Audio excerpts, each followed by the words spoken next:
in the room. Hello. This is WOLFpak Live. I'm your host, Wendy Fortino, and you're in for a very special treat. I'm going to introduce our guests, and then we are going to get right into it, okay? First, I'm going to go ahead and introduce to my left, to your right, we have the one and only Kyron Holden. Kyron has been to the Olympia 7 times. He has won 14 IFBB Pro men's physique shows. He is a absolute fan favorite. He will not be competing in this year's Olympia, and he has incredible insight to the men's physique division and actually all divisions, but we are focusing on the men's physique division tonight. Kyron, how are you doing? I'm doing well. Can't complain. Life has been pretty good right now. I love it when you say that. Can't complain. Well, that's like one of my favorite sayings. Yeah. I love it. I can't say things are always perfect, but definitely can't complain. That's good. That's good. I like that. That's a good way to start off. That's good. Absolutely. And then right below Kyron, we have Johnny Sebastian. Johnny Sebastian is a 2-time Olympian in both men's physique and the classic division. And he is one of the pioneers in the men's physique class. I actually have a video of him that we'll watch later of one of his earlier routines so we can kind of see the evolution, which by the way was amazing. Let's see that. Oh man, I didn't even know you had that, Wendy. So that's going to be a very interesting comparison. I do my homework. Yeah. But Johnny has like so much great insight on this division. He has seen the evolution happen over time. He has most likely invented some of the moves that we see that have made it through the game of telephone today. And we're so happy to have you, Johnny. How are you doing? I'm doing great. Just really excited to be on the show and, get things going, talk about things. Awesome. Last but not least, we have the one and only Erin Banks, who is your 2022 Mr. Olympia Men's Physique Champion. He is coming back this year. He is the only one in this group who is coming back to defend his Olympia title. And Erin Banks has one of the most aesthetic, incredible physiques in the division. He is talked about a lot, maybe slightly controversial at times, which is why we love him so much, right? But we're so happy to have him. And Erin, how are you doing? Well, first off, it's a pleasure, and I'm doing good. Besides going on these low days, but we're just pushing through it, and I'm just excited to get back on stage again because of course I just came back from Dubai, and just getting that itch and stepping on stage before the O is it's one of those moments where you know you're ready. Oh yeah. We're gonna dive right into it. I think a really good place to start is I want to start with you and Kyron first, if that's okay. So last year there was a huge shakeup that happened, right? We were heading into the Legion Championships, and we had a huge prize purse that was added to the division at the Legion by Christian de Guzman. And you two entered the show and you dueled off, and the title ended up going to Kyron, which really shook things up because then the conversation was about you two heading into the Olympia. So I want to start off by talking about that. First, Kyron, tell the audience about your decision to do that show, what was going into that, and how you felt coming out of it.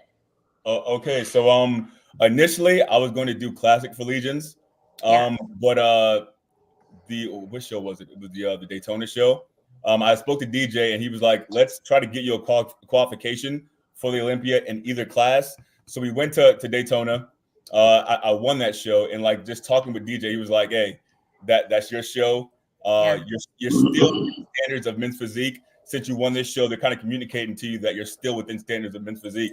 So why don't you go there, get that bag, defend your title? So I was like, you know what? It makes sense. I felt like I wasn't quite where I wanted to be for classic just yet. I feel like I still fit the men's physique blueprint. So figured I'd go over there, defend my title, and get that. And you did. I did, and then after that, I hate you. I hate you. Oh, good though. You bounced back, didn't you? Bounced back. Bounced back. I had to. I had no other choice. You did. Erin, it was all, I mean, I have to say that, seeing that all go down, you handled that so well, I mean, being your number one in the world, and I think that honestly, like from a fan's perspective, to see you on stage, like congratulating him and handling that so well, that shows so much more about who you are. And I think it like brings so much more of us with you. So tell us about that experience and then what that did to you, like mentally, and how it pushed you into the Olympia, and then where you sit with that now. Yeah. Man, that feeling, the feeling going into the show, I mean, we felt pretty good about it. But I don't want to talk too much about the leading up. It's just when I had placed second, and I know Kyron is just one of those guys, man. If he's on, he's on. If I'm on, vice versa. He's paved the way for a lot of guys as well. Yeah.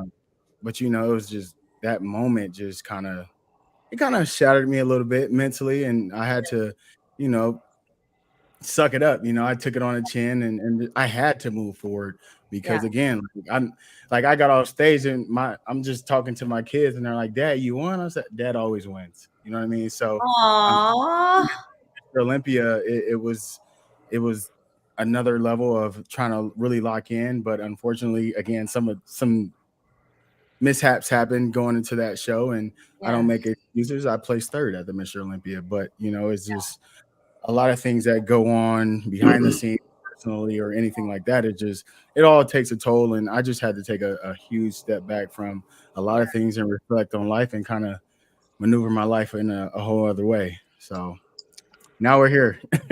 I mean, that happens though. I mean, here's the thing. Okay, when you're number one in the world, there's only one place to go from there. That title holds so much pressure, and there's so much like anything less than first. I mean, it's hard for people to wrap their head around the kind of pressure that can put on someone. But for you, I mean, I would say that, and I've looked at your Instagram page too, and I could tell that you have a heart of gold. I saw the way that you feed the homeless, and just like some of the things that you do, the way you are with your family. I mean, I could tell that, there's no way this is going to break you. You're coming back. You're going to fight. And all of us, by the way, are here like really rallying with you because you're the only one heading into the Olympia. So this is kind of like pumping Erin up before the Olympia, and also, we're going to pump you up. Okay. Yeah. Yeah. Ryan Terry was going to be here, by the way, but it's 1:00 in the morning in the UK. So got you. So, but we have you here, and you know what? We're going to pump you up. So how about that? Great. I'm excited for it all, because of course, we all see each other going and leading into these shows. Now everybody's taking their shirts off. Everybody's looking a certain way, so the testosterone is a little high, and, Instagram starts to do its thing, so it's exciting to see a lot of these guys actually improve. And that's just me being a fan, learning how to be a fan, and not just this dog mentality just about me, but looking into like the sport. Like, I would say that the beginning of this year is a lot has changed from even the judging criteria. So there's going to be a lot of different bodies that are showing up this year that might shock a lot of people. So it's an exciting Olympia for sure. Yeah. Johnny, from your perspective, okay, you just your last show is 2021, right? Yes. Okay. And in 2021, you won the Legion Masters Pro division in 212. Okay, yeah. 212. I couldn't, because you've flowed between Physique, Classic, and 212. So you're kind of like you've kind of flowed through all of these divisions, right? from your perspective on the outside looking in, as somebody who is so knowledgeable about the men's physique division and what's going on with it, what were you thinking heading into the Olympia after you saw their duel off and what was to come? I thought it was going to be the same duel off going into the Olympia between them, you know, and I thought it could have gone either way. I thought, you know, the fire really could have been, or was lit, obviously, for Erin, for him to go in, and it would have just, you know, really been a really big slam dunk for Erin, you know, and at the same time, it could have been Kyron's day too. Yeah. And, you know, Kyron really could have been on. And we all know as athletes, you know, so much could change between with your body within a couple hours, a day, in a week or two, right? So there's just so many different things that could happen. So you could say it could go either way, you know, and on that day, my prediction of them being 1 and 2, you know, didn't happen. It was a totally different shakeup, you know? Yeah. I was surprised myself. Yeah. Kyron, let's talk about some of the people up here that aren't going to be on the stage this year, because looking at this lineup, we've got Jeremy, you, and you said Brandon Hendrickson announced he's not going to be there. Yeah. Okay. And also Andre, I believe. Andre Ferguson. Yes. I think he was in the second call out on this one. Oh, okay. Back to my people up here. Gotcha. But yeah, what are your thoughts on this? What was I want to hear from both you and Erin, but put me through what was going through your head when you were in this call out. Going through my head when I was in this call out. First of all was I want to get to the middle. that was on my mind. When I'm on stage, it's just about like, okay, let me just hold the pose, make sure I'm remembering all the little small cues that I remind myself of when I'm not on stage, just to like remind myself to do those things, and just fight for it. Basically, that was in my head at the time, but as of right now, I also kind of go back after the fact and kind of like watch myself again, because I know I feel a certain way right after, but then like once you go back and you look at the footage again, you can see what you can do better at. So that's kind of where I'm at right now watching it. Yeah. Erin, when you look at this, okay, we're looking at your back and we're looking at Ryan Terry. What, after coming off of the Olympia stage, what did you assess, and what are we going to see from you now heading into the 2024? Ryan brought an amazing package, you know, that last year, and he was just sharp. He was on. His hardness was there. His muscles were popping. So I was holding just a little bit of water. I wasn't as tight, but again, after this Dubai Pro show, getting feedback from Tyler and Steve, bring the conditioning, and that I can tell you right now, that's one thing that we will not lack this year at the Mr. Olympia. So just with everything else that we've improved on, which is always going to be my upper chest, is something that I've always wanted to bring up, because once I get a chest like Kyron, it's over for everything. But you know, but it even in just watching this moment, I can even look at this and tell like that wasn't me. It wasn't my day, you know. So it's crazy how that happens. It's not the energy that the stage is used to me bringing. So I've assessed. I've gone over quite a bit of footage and just we got to figure it out. Look at your shoulders. This is nuts. That's like crazy. I actually want to kind of go around the circle on this, because this is I'm heading into the Olympia myself, you know, in the figure division, and this is such an interesting thing for me, because it's crazy how you can have those moments that seem so magical. It's almost like an out of body experience. You don't even know like how everything just synergistically came together at the right time, right place, right time, and it just comes out so magical, right? And it was almost like the result of not like overly pressuring yourself, thinking about it or whatever. And then after that crazy moment happens, it's like there's all this pressure on you. And sometimes you can have like an out of body experience, the opposite, where it's like you don't know why things aren't lining up, but they're just kind of not quite connecting the way that you want them to. And I almost wonder if there's like that layer of pressure from being number one, and now all of a sudden you're kind of having that same out of body experience.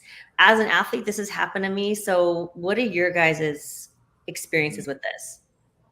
We'll start with you, Kyron. You're right below me. Okay, gotcha. I get what you're saying. A lot of times you start to feel like that during your prep, as you're leading up to the day of the show, you start to know like when you're not hitting, or things aren't hitting, or things aren't lining up the way they did in a previous show. I've had a few of those times where like as I'm getting to the show, and I don't know if it's never like consciously nerves or like succumbing to pressure. It's never that conscious thing for me. I just feel like maybe my body's not responding, or like after I've been on prep for a long time, my body's probably not responding, but it's typically not like a conscious pressure. It's just more so it's not aligned for you at that particular time. Like that's how I see my life. I feel like if it's not panning out the way you had planned it to go, and if you did all the work, then that means it's not your time at that point in time. So that's how I look at those moments. Yeah. Johnny, how long have you been competing now? Because you started before Men's Physique. Yeah, I mean, I started way back in like 2002, way before Men's Physique was even around. And I started out in bodybuilding, and then I competed up until like 2007, and then I took a break. Yeah. And then I came back in 2013 when Men's Physique came out, and I was like, hey, I'll just give this Men's Physique thing a try.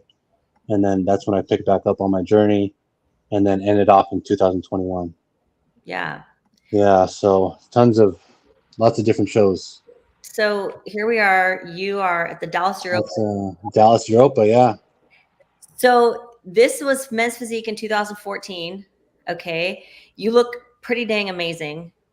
But put me through your mental kind of ups and downs, because since 2002, you've been at the game longer than any of us. How have you dealt with that, going in, coming out? Just kind of an open question on that. Man, that's a lot. It's a loaded. I mean, even leaving and retiring too. That's a huge transition, identity transition. You know. Yeah. Do you want me to answer the first question? Actually, yeah. Tell us about that. Like leaving, retiring, and then what were you thinking when you saw the Men's Physique division and you were like, "That's my division"? Put me through that process. Well, I didn't know what to expect when I got into Men's Physique, because all I knew was bodybuilding. You know, and this is when the division was just still starting out. I mean, Steve Cook, Mark Anthony, they were doing different poses and stuff, and at the time, like there was no staple like front pose. It was just go up and put a hand on your hip or whatever. Yeah. And then we did the first show, and Omar and I, we're best friends, and we're just putting our ideas together, and we both prepared for the show. And I had him in my corner. He was my second eye the whole time, coaching me through some stuff, because he was coaching like pretty hardcore at the time. When I decided to come back in. And again, Men's Physique was new, and then we got on stage the first time, and I remember just hitting like a one hand on the hip facing front, and then to the back. And then I remembered, like, I was telling Omar, I was like, hey, this quarter turn pose looks sick for bodybuilding. Like, is there any way we could put it on stage, And then we started playing around with a twisted front pose that was kind of relaxed. Yeah. And then I hit that at the Governor's Cup, 2013 Governor's Cup, and I was like pretty much the only guy there on stage doing that. And then that kind of changed the game from there, because then I started doing it over and over and over at shows. And then we got Jeremy to do it, and then Jeremy did it really good, and he went on and to win his pro card that year. And then it just spread like wildfire with that post, And that was kind of like my breakout year. When I turned pro, I just was doing show after show after show, consistently getting in the first call outs. And then Instagram started getting big, and then that's when people started following me. I wasn't the guy who was winning every show, but I was the guy who was consistent and showing up. And I would try to share my journey on my Instagram about my highs, my lows and stuff. Yeah. So I think I got a lot of my following from just guys really appreciating me, never giving up, and sharing my journey.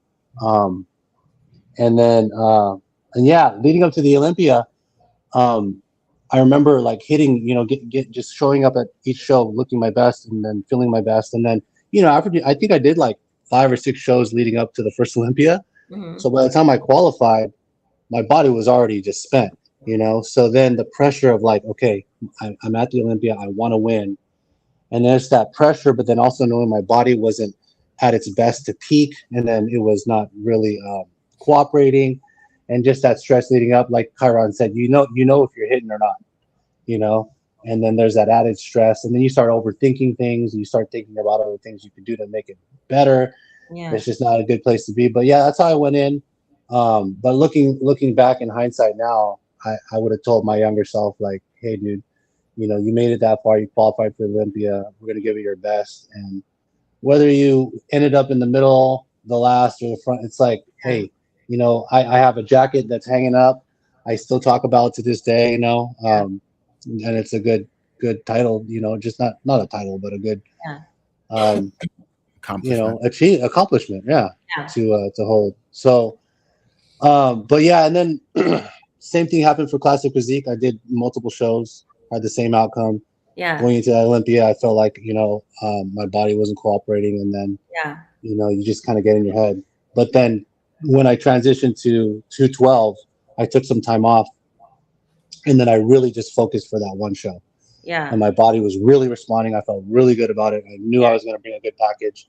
And then on that show, I won. And that's awesome. That was also my last show that I decided to do because, family came along, I had a baby, and I needed to make some decisions. And I decided that was the time. But yeah, I could get into it about the whole retirement, transition and your identity. We'll talk about that for sure. But I could go for days. But there was a lot of transition with that I had to go through mentally. Well, your experience is a very high level one. It's similar to mine, actually. So, but somebody that most people won't understand perspective of is somebody like Erin Banks. And so, Erin, I want you to know, like, I do appreciate and I do understand, in my outside looking in kind of a way, how difficult it has to be, coming from that first place and then like entering the Olympia. So, looking at this, looking at your routine from the last Olympia, put us through, what was going through your mind? How did this feel? What were you thinking? You know what I mean? It's the same thing every show. I go into every show, I feel really good. I'm not someone who likes to beat themselves up, like, as I'm going on stage or mentally messing with my head or anything like that. So every show that I go into is just, I have to do my best. So when I present or when I'm in call outs, it's I feel good about it all because I practice so much. I just have to bring that exact thing every single time and we'll be good. Okay, we're going to talk about you in front of your back, not behind your back. Okay. I'm curious. I would love to hear, Kyron, tell me what your thoughts are on Erin Banks' physique. I feel like he has a very strong, dominant physique. His height, his shoulders stand out a lot. His back is very dominant. Yeah. It's for me, I feel like it's just the upper chest. But he poses very dominant as well. I think that's something that it works in his favor. He has a very dominant stage presence. I think that works in his favor. Yeah, I would have to say the thing that I have always been impressed with about Erin's physique is, he's taller and his muscle. He has a lot of muscle on his frame, but it's stretched out, and it really fits that kind of the original vision of the men's physique division, if that makes sense, but also has met the mark for the evolution of the division. Does that make sense? Like we're seeing the amount of muscle that they want, but also we still see that classic original look from Erin because of his height and the way his muscle stretches out, Yeah, it's more like, I think you're talking about like the beach body look. Yeah. Remember when it first, it was like, that's what they wanted. They wanted a guy that like you literally go see at the beach. And then that's what it was with the Hurley shorts. I mean, I don't know. They were all types of things back then. Quicksilver. But the thing is, as the division evolved, I can kind of see what you're saying, that it's the size of the muscle and just the more lankier body with like a not over amount of muscle, but just enough. Yeah. No, totally. It was literally just straight out of off of the beach look when it first came out. I mean, and then I had to get bigger to catch up to these guys. I know. When did you start? What was your? So I started as an amateur in 2019. Okay. Went pro at USA Championships in April of 2019. That's when I went pro, and then took a whole year off. 2020, didn't do anything, and then picked it up in 2021. And that's been my pro. I started my pro season in 2021. So, oh my gosh, I'm new. Wow, you are new. My gosh, I didn't realize you were that new. Wow. Okay, so you are really new. It's just been a fast process. Things have been faster on my side of things. Wow. So. You know who Danny Hester is, right? He was in the game for 35 years before he won his first title. He won the first Classic Physique Olympia title at 47 years old, and it was after he had already been competing for 35 years. So it was almost like when he hit the scene as the champion, people didn't even realize how long he had been competing, right? Because it doesn't seem like that's when the first that people really like know about you know what I mean? You're the opposite. You're like the Big Bang Theory. You just like kind of came out on the scene, and everyone's just like assuming he's been around forever, right? Yeah, everybody like even some fans be like, OG. I'm not an OG. Like, OG. Guys have been doing this for 12 years. I've been doing it. This is my 4th pro year. This is my 4th Olympia. Johnny and Kyron are OGs. Yeah, they are. Kind of like it. 2017. Got my pro card. You're not. I'm okay. Johnny's an OG. Yeah, I remember at one of the men's physique shows I did, maybe like 4 years ago, another pro backstage came up to me. He's like, "Hey man, just want to say it's an honor to compete with you, OG." And I was like, "OG, I'm not." I felt old, you know. I felt like I was like that old guy at the gym, you know. And but yeah, I'm definitely starting to feel more OG-ish these days. You still look young. Don't worry. Oh, thanks, Wendy. Appreciate that. Someone just asked. Too nice. No, I'm serious. Someone does want to know how old Erin is, though. We just got a question. You don't have to. I just turned 36.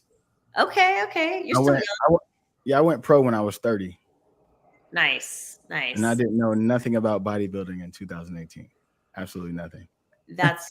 You know what? I think that's so cool, though. I mean, it's got to be an awesome feedback loop to right out of the gate. You're so successful. You know that there's obviously something. This is your thing. You know, you're like this is definitely your thing. I can't believe how many people are qualified for the Olympia. We have a list here, and I want to know. So many. Yeah. Do you guys see any new names that stand out to you, or people you've been following? Anyone you want to mention? It's a lot of names. Like there's been a lot of good talent this year, but again, with this amount of people, it's kind of not making sense at this point. Like this is the most prestigious show in the world, and there's 63 or however many, 62. 62 people. Like I don't know. That's crazy. 62 already, right? 62 already. Yes. How many were on stage last year, Erin? We had, let's see. I have right here. We had, oh God, there's a lot of tie for 16th place. Oh God, I don't know. Was it 62? Was it 62 last year? Was it higher or less? 2, 3, 4. I think it was less. I don't think there was more last year. 18, 19, 20, 21. 22. I think in 2022, no, 22 we had the most, I think. And how many was that? It was like 50 something, right? The 68. Oh, 68. Okay. 46. I just counted. 46 last year. Yeah. See, and then it jumps to 62. That's What's crazy is that you gotta put like there has to be a that's crazy. way to like do a pre-show or a different way, a different system for people to qualify, because you don't want to. We keep pushing all these shows, which is good, and now everyone's getting either a pro card or qualifying for the Olympia, but like it kind of puts a damper on that name value. You know what I mean? Because you got all these athletes and I think a couple of years ago is when they took away the point system, right? Yeah. Hoping that would lower the amount of people that would get on stage, it didn't, because now there's more shows, right, internationally. Yeah.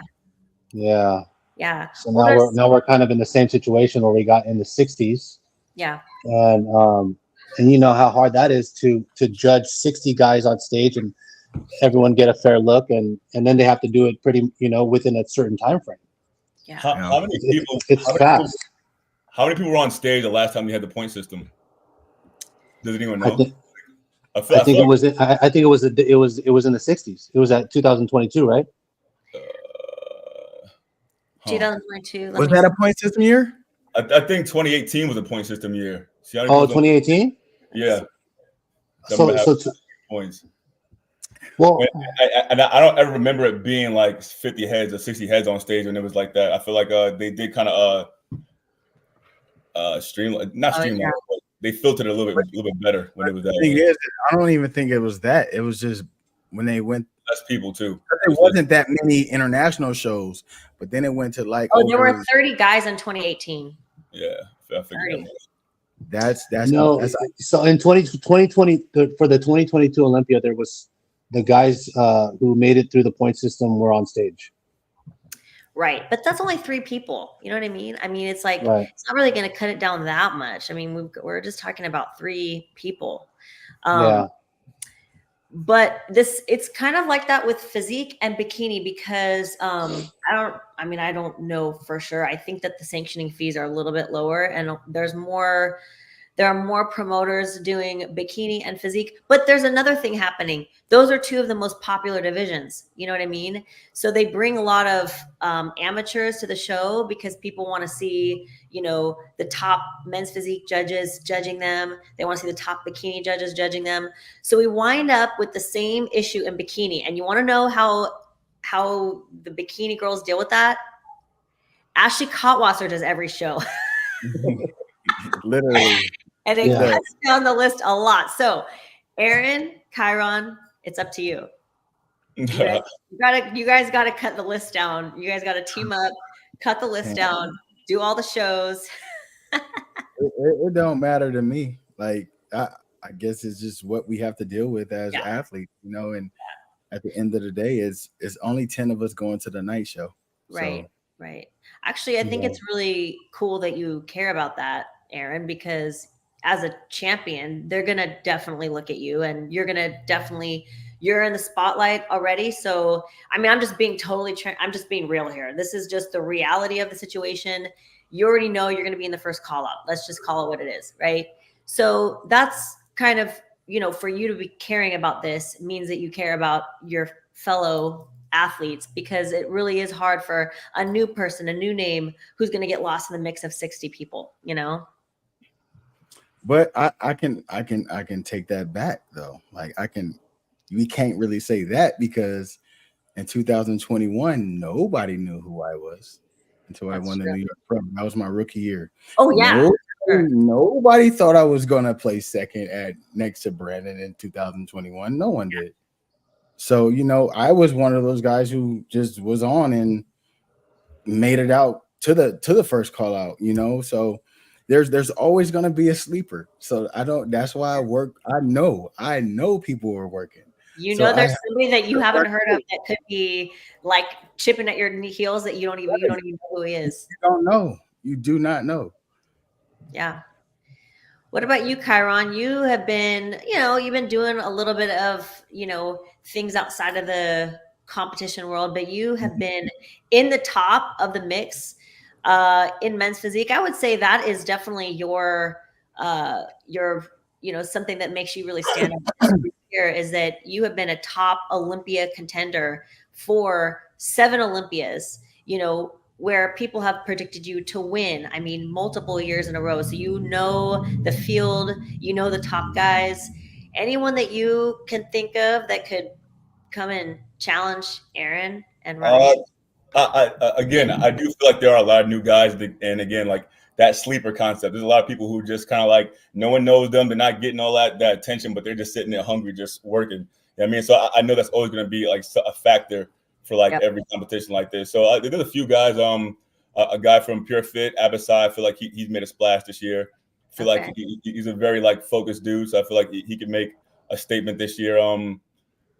There was some other guy. I think what's his name? Abasai.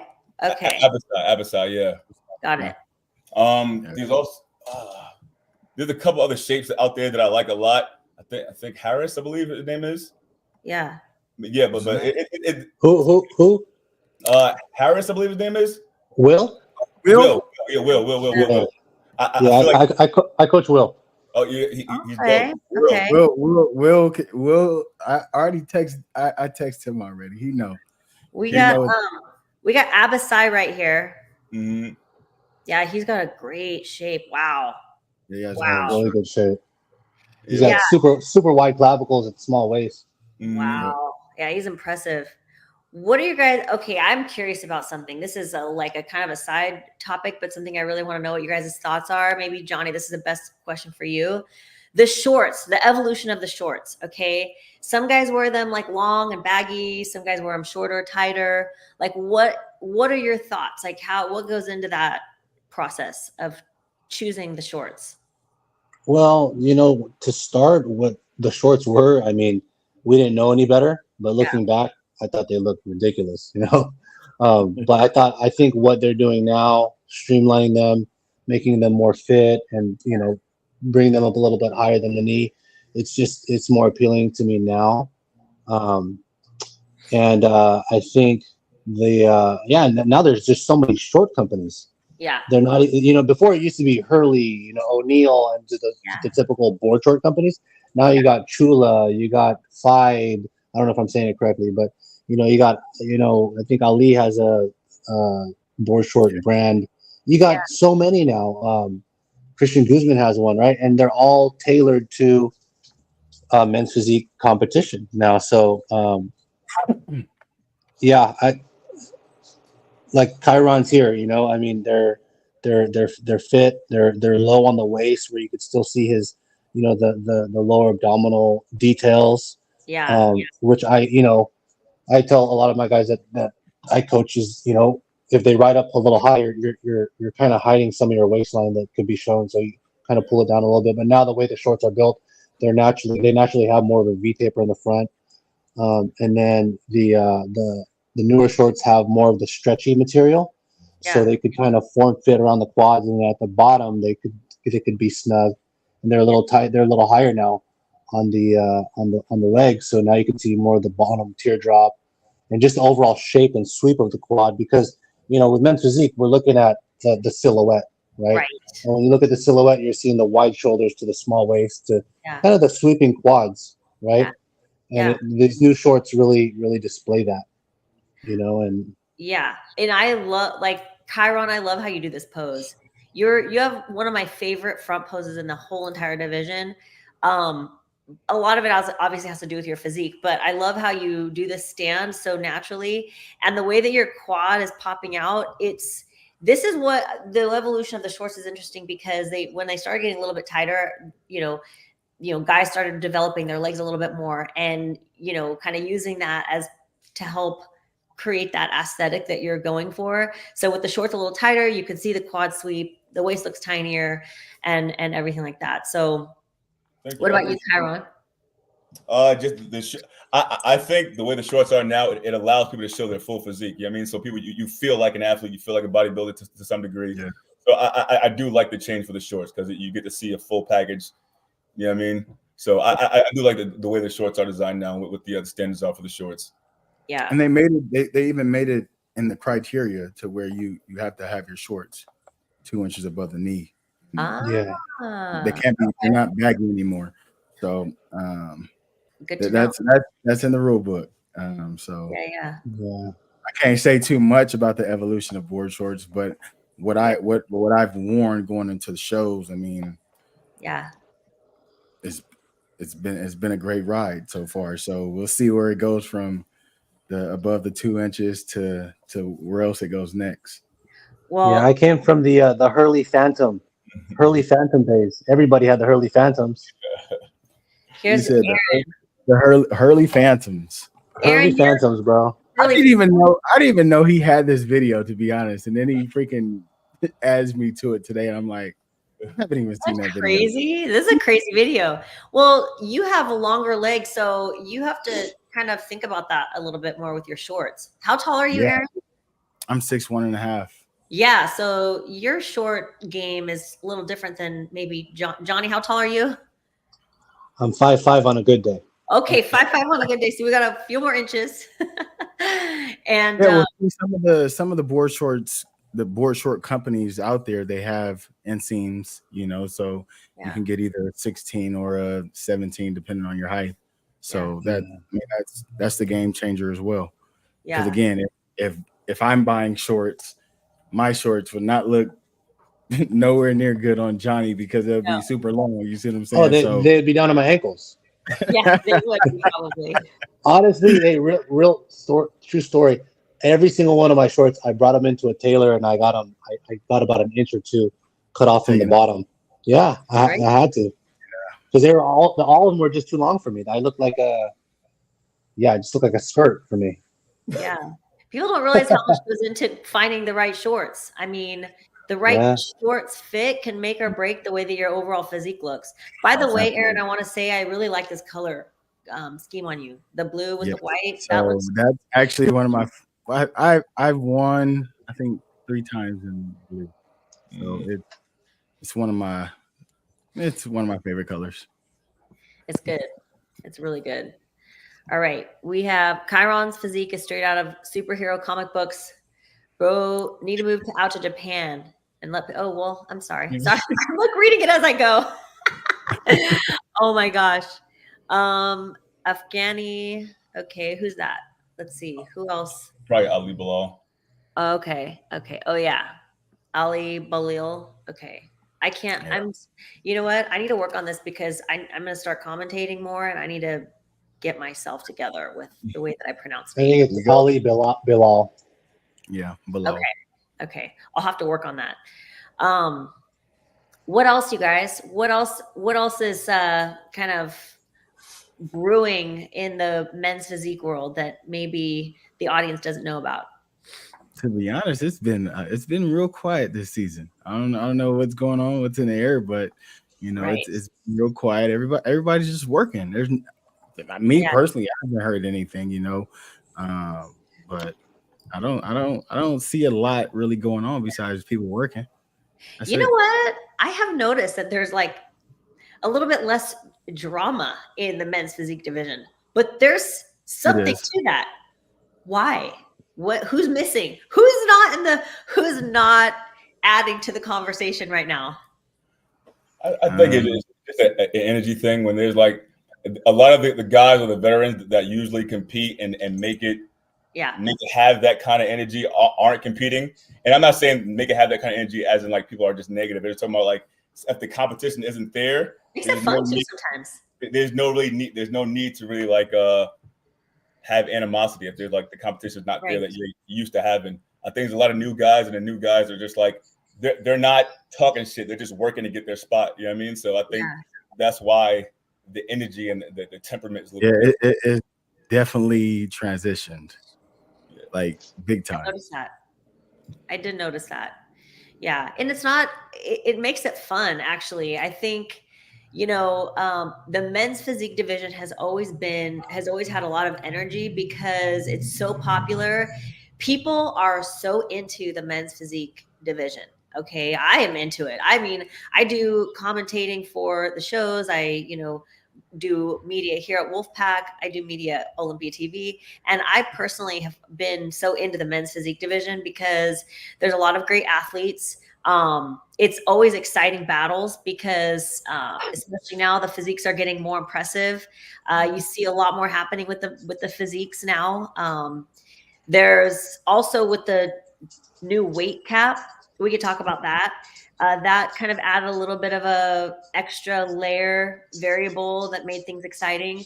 So how did that affect you guys? So Kyron, I know it kind of affected you, right? Yeah, a little bit. I think for what was it? The Olympia, I didn't know that they would be weighing us, or not weighing, or doing that process. I didn't know they'll be doing that for this Olympia. I know they'll be implementing it the very next time. But I did the Arnold, and although it was difficult getting down to that weight cap, I did feel more like an athlete. It was like that extra variable made you like work harder, made you like still more focused. You couldn't, and it also helped me push my condition a little bit more, because usually you stop when you look the part, but this time you had to kind of like keep going till you hit that weight, so it kind of pushed you a little bit more. I do think there needs to be some kind of like that's what I'm looking for, some a standard on how they do the weighing and do the heighting and all that stuff, because you can come in. I know at one time I heighted in at like 10. What is it? Five. Yeah. 5'9" or something like that, and then another time I heighted in at like 5'10 3/4. So what's that? I think they just need to take like the top when they do. I think they just need a computer system to where when we do height in, okay, lock that in at least 3 times. Lock in the same same height 3 times, and we good. And that should just be on your IFBB Pro card. Yeah, get something consistent so that you kind of know that what weight you have to like shoot for. And I think once that's done, I think it'll be a good system. Be a good system for sure. Yeah, I agree too. Because as a coach, you have some guys who ride that line, and as far as being 2 different heights, and they've been heighted at one height at one show and another height at another show, and at 2 different shows they've had to they were given 2 different weights that they could compete at, right? So you never really know. And so I have an athlete that I work with. He's a pro, and we're always ready for 2 weights, but then just to be safe, I always choose the lower one. So even though we have like 10 pounds to play with, I don't want to play that. I don't want to play that risk, and that's it's hard to do. It's hard to land sometimes, and you have to do a lot of. The only way I've been able to get through it is just doing a ton of different trial runs, and trial peaks, leading up to the show, because you have to load them, a different way with having to make weight, and then you only have like 12 hours to load back up, and then you guys all know your body just does not fill out to what it needs to fill out in 12 hours. It's like 36 hours. Yeah. For everything to settle in where it needs to go. Hey, really fast. I wanted to know, so we have Omar here in the chat, and I was wondering if maybe Omar would want to hop in right now. He wants to talk about the top 5. So while we start talking about the top 5 guys, I'm going to see if I can get the link to Omar. Omar, what do you think? What do you say? I think he said, who are your top 5 MP athletes of all time? Oh, of all time. Oh, shoot. Okay. Well, I want to know what his are. So, Omar. Yeah. Omar, you can answer the question first since you asked it. Omar, I'm going to send this to you really fast. Okay. Sorry. This is live TV, everyone. So, actually, I think, Johnny, you start because you have been around the longest. You know the most. And while I get this link to Omar, I'm going to have you.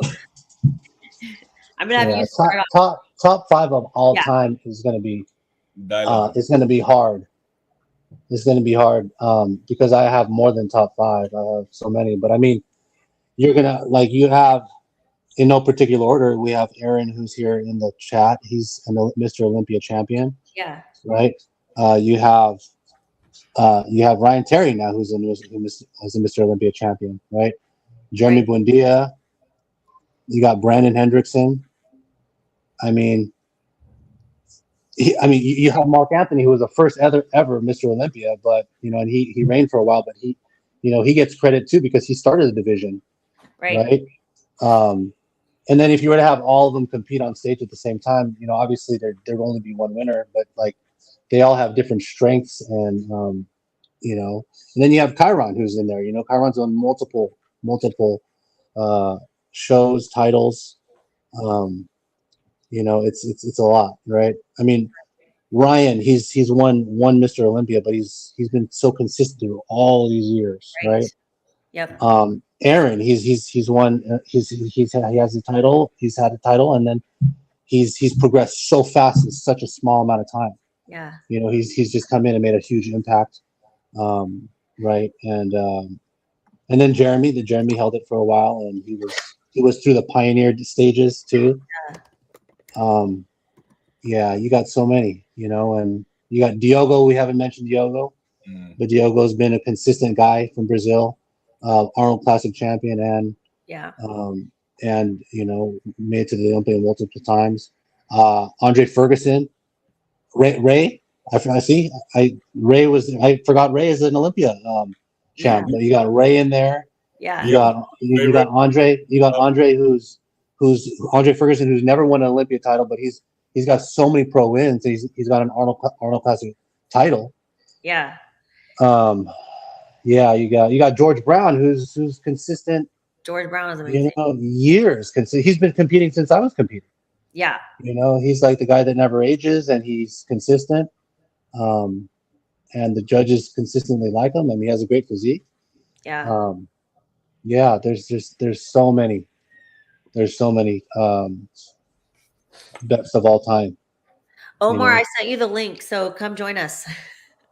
Hey Johnny, do you have like your personal favorite top 5? Yeah. Personal favorite top 5. You know what? Everyone and I'm not trying to be political here, but everyone I listed there are my favorites because they're my favorites in their own way. You know what I mean? I feel like yeah. I mean, like for you, Kyron, your shape, it's crazy. You got in your muscle bellies, the way your insertions are, your back, crazy. And then just like Wendy talked about, your front pose, it's like flawless, bro. It's so flawless that it became the statue for the Legion's trophy. I know. And when you look at your silhouette, right, just standing there, that's what you envision what a superhero would look like standing, in a comic book, right? So, I mean, that's you. And then Erin has that beach body look, but he's got that sprinkle of like freaky craziness proportions in his back, like Ronnie Coleman-ish back, right? And then just the shape, and then he's got that longer torso and just more elongated body. So, and there's not a lot of guys that are you don't see a shape built like Erin's. No. And then you got Ryan Terry, who's just standing there in that Superman front pose, looks like, what often people say, oh, that's what men's physique should look like. Right. It's a guy standing there like a statue, board shorts, looks like he could be on a cover of many, many magazines, which he is. Yeah. He's got that men's physique look. Yeah. So, and everybody has a different opinion of what men's physique is. Right. Yeah. So, how about you? How about you, Kyron? Me, my personal favorites. I know when I first started, I used to see Raymond's physique and the way that he posed, the way he like the way he carried himself on stage, the way he carried himself like in general. He's probably like one of my favorites. Let's see. I remember my favorites are favorites for a particular reason, not because of like what they won, but just like how I seen them move and just how their physiques look or what. Omar, what is up? What up, everybody? Hey, you get 2 for 1. You get 2 for 1. Look who's over there. Oh my gosh. Hey guys. You get Raymond Edmonds, 2019 Miss Olympia. And his do-rag. Hey, turn your phone. This is 2 separate beds, by the way. Oh my gosh, turn your phone, Omar. Nah. Huh? No? Oh. Turn He your right phone. there. Turn your phone sideways. Turn your phone sideways. He's like What's right in this that? area. Rose over here tripping. Yeah, we in I'll take it. Turkey right now. Turn your phone sideways, Omar. Omar. Oh shit, my bad. There we go. He's trying to get him to get in bed with me. How's that? There we go. Okay, we got a little Look dizzy, at- but all right. Ray draws over there. What is up, guys? Yeah, this is We're over here in Turkey. Y'all food. We on a bro vacation right now. What's up, y'all? maybe a few drinks in. No. No. We ain't slept in like he hasn't slept all because he went to the mosque at 3 a.m. yesterday and we ain't been to sleep. So Oh my gosh. Well, tell us. Omar, real quick, your top 5 of all time. Yeah. I posted it. I put Ray, Dre, Erin, Kyron, and GB. If I went to the beach, I'd rock their bodies. Okay. I appreciate it. I appreciate it. No Well, doubt. let's It was, see. but trust me, I'd definitely rock Ryan Terry's body. Shit, who else? Who else? We were just talking about. There's a bunch, but You the posted one this that on your Instagram? huh? Did you post this on your Instagram? Nah, Okay. I did it. All right. Yeah, sorry. It's No, okay. because we're dark right now, and we're here in Turkey, and we can't even watch TV because can't even understand the instructions. Don't even know how to turn the light on. We have to turn the light bulb off, like turn it literally. Well, but yeah. Well, we appreciate you joining us. Yeah. What are your thoughts on so heading into the Olympia? You know, we had obviously last year was a crazy shakeup with Kyron and Erin, and then Ryan Terry comes out of nowhere and wins it. Now we have Erin here. Ryan, it's 1 o'clock in the morning for him, so he couldn't make it. But be totally honest. What do you think going into this Olympia? What are your thoughts on who's going to take the title? What it's going to look like? Well, since Brandon is out, it's got to be between Ryan and Erin. It's got to be between Ryan and Erin. There are some new guys. Well, not some new guys. I like Bill. He's won some major shows. I think Corey's a hitter. Like Corey's a major hitter for me. Yeah. Yago's always been a threat, even though I've always counted him out. He's always fucking in there. Yeah. But yeah, me and Ray always talked about it. Like, Erin is very hard to beat on his day. You know, tall gang, baby. And then shit. Last year I was like, Kyron's gonna win. He beat Erin. He's gonna win. That shit didn't happen. So it's like it shakes everything up, and it comes down to the game, like game day. If you don't, it's hard to predict. Let's just put it that way, because man, everyone brings up Vitor, and I'm like, well, I personally don't like his body, but he wins. So I can't really predict who's gonna take top whatever because I won't get it right. You know? Yeah. But facts are facts to me. Like the best body's gonna be Ryan, Erin, Bilal, Diego, Corey. And again, Corey, if Corey brings it, he's gonna fucking step right in between Ryan and Erin. Yeah. What are your thoughts on this? The fact that there's already 62 guys qualified. First and foremost, congrats to everyone that made it because they beat someone to get there. Is it too much? Yeah, it's too much.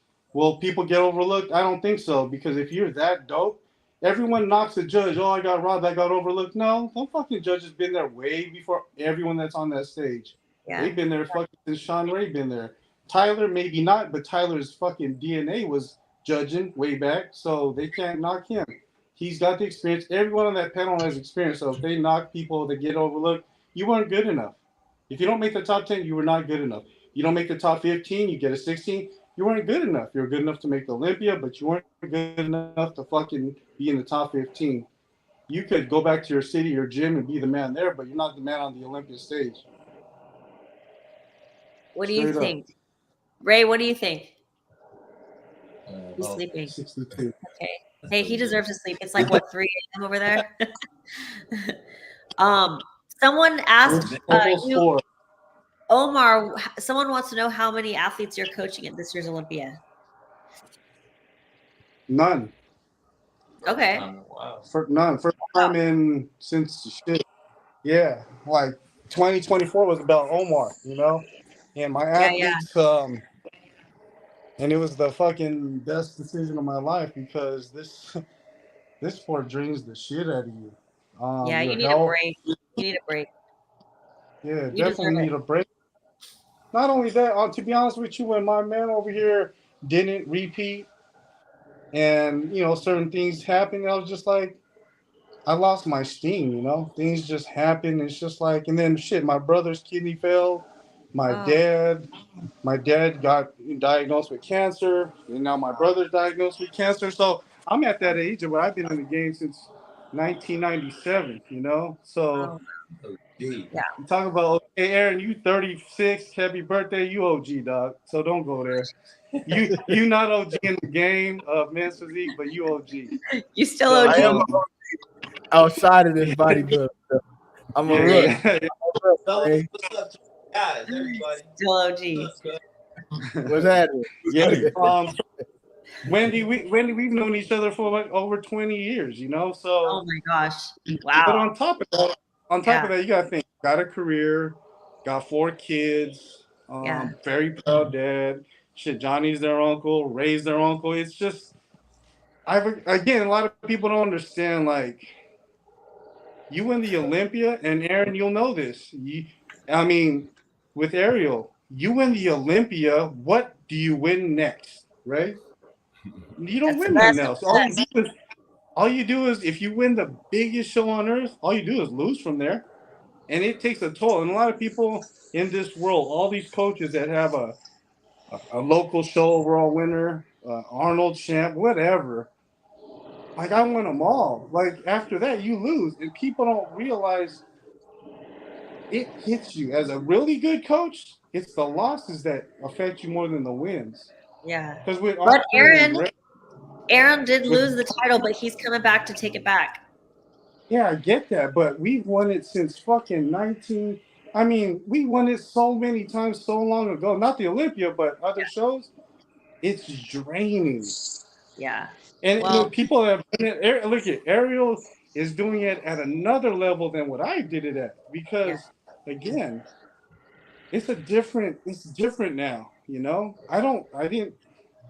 He's taking it a whole new level, and I love it because he's from the Bay. He's Filipino, and all I am is proud, Yeah. And what him and Aaron are doing is what me and him and Ray and Dre did. So to sit back and watch and be a fan, me, Ray, and Dre get to be a fan. All right, we get to be a fan, and then see other people do what we did, or even better. It's like, it's just the best feeling because people come and say, "What's up, OG?" And I go up to Sean Ray and say, "What's up, OG?" If they come up to us and say, "What's up, OG?" What else can I ask for? You, like I said, going back to what I was saying, is like, you win the Olympia, all you do is lose from there, and it sucks. But can you try and go win it? You can, but it takes a lot of hard work, effort. But again, as a great coach, the losses affect you, and you keep losing and losing. You could replace them with winners, but it's not the same. For me, Omar Ventura, it's not the same. Well, the good news with Aaron is he's so new to the sport, really, that I'm sure he's far from being burnt out. The key for him is going to have to be, maintaining that drive because he's already at the top. So maintaining your drive to stay at the top with all that pressure, that's where the fans and everybody really gets to see what you're made of. And when you can maintain that and you can hang on to that, I think that's what builds the excitement around you the most. You know what I mean?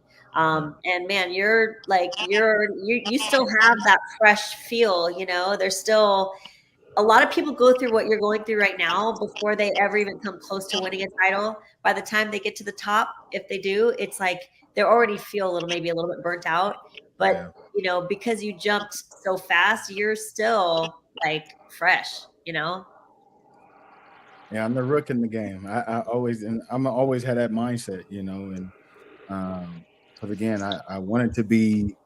I was told to be kind of, more like Ray, and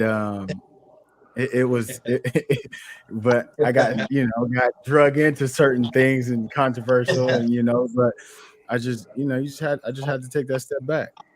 I had to take that step back, and going into this fourth year, it's all about my peace and just staying focused. That's cool. Awesome. Gosh, I feel like I'm gonna have to bring you guys all back, because we got to get Ray, Omar, we got to get like the whole crew back and talk about this some more, because I personally am having such a great time, and you guys all have such amazing insight. I'm sure Omar probably wants to go to bed, and I don't know, where are you guys located? Kyron, you're near me, so you're not that far away. We're in Izmir. We're in Izmir, Turkey. We were in Istanbul. You're the furthest. Johnny, you're in San Jose, right? San Jose, California. Yeah. Erin, where are you at? Fresno, California. Okay, so we're all in the same, except for Omar. Me and Ray, we're at 5 a.m. Yeah. So let's talk about final words. Kyron, you go first. Final words. Well, good luck to everyone who qualified and are going to compete at the Olympia this year. I think it's going to be some good competition, a lot of new guys, some old guys going up there. But yeah, it was good to see everybody. Ray, Omar, Erin, Sebastian, Johnny, Wendy. Appreciate you guys having me. That's all I really got. Awesome. Johnny, what about you? Hey, it's been a pleasure to be on the show. Appreciate you bringing me on, Wendy. And, good luck to everybody competing this year at the Olympia. I will see you guys there. Just looking forward to seeing how it all shakes down. Sweet. But yeah, it's gonna be a good Olympia, not just for men's physique, but for all the other divisions too. It'll be exciting. And good luck to you, Wendy. Thank you. And Erin, since you're on the show too, good luck, Erin. You got this, brother. We're working. We're definitely working. Awesome. Well, Erin, final words. Appreciate the invite. This has been great. This has been wonderful. Again, congratulations to everyone, the 62 guys who did get that W and that qualification. Safe travels to everyone. And again, this is the 60th Mr. Olympia. Yes. It's gonna be one of those ones. It's gonna be a special one. I have a good feeling about it. So again, I hope everybody bring their A game. I'm working to bring mine. So the best man will win on that day. And it's a brand new location and host hotel, right? Yep. At the Resort World. Everything's there. Yep. Yeah, their arena and everything. So I'm excited. I'm really looking forward to it. Omar, what about you? Final words? Final words, Wendy, I really appreciate it. It's an honor to be on the screen with yourself, Kyron, Johnny, Erin, Ray. It really, truly is. It was cool to see your text. You invited us or you invited me, and it really means something. Because this game is evolving, it's changing, it's getting old for myself, and it's been cool, man. Kyron, I hope you. I called you, and I just want to say, I hope you don't mind me just sending you random clients from wherever where they are. I appreciate it. It's good people that come through. I appreciate it. Yeah, Johnny, awesome. Me and Johnny talk 50 million times a day, so yeah, we're each other's therapists, Yeah. One thing I wanted to add real quick, Wendy, I was just thinking about this right now, is that, Wendy, I've known you for a long time. You're from the local city of San Jose too. I am from San. Yep. But, Kyron, we started way back, right? But we were all just competitors who never knew we would even be on this podcast. Right. This is a very big company, WOLFpak. Yes. It's one of the biggest sponsors for the Olympia. Yep. And we're now, some no-name people that a lot of people look up to in the industry, and now we're on a podcast, and we all just started out as just people who love bodybuilding and love competing. Yeah. Right. And so to all you listeners out there, just keep on competing for the love of it. And you never know where you're going to end up. You might be up on a podcast like this. You might be hosting a podcast like Wendy. You might be a coach like me. You might be a coach like Mark. You might be a Mr. Olympia champion. You might be a Arnold champion. You never know. But just I tell guys all the time, you know, especially when you're competing at the top, you can get really down on your losses, but you got to remember why you started the journey and why you wanted to compete in bodybuilding, and that's to beat your last package. That's it. It's to get back on stage and go and get improved and be improved from your last package, and that's it. You know, the only difference is you have a title on the line. That's all. I love it. Thank you so much for adding that. That was great. We're going to close out, but gentlemen, stick with me so I can say goodbye on the other side. And to everyone listening, thank you so much for joining us. We're all excited about the upcoming 60th anniversary Olympia. Hope to see you guys all there. And until next time, we will see you on the flip side.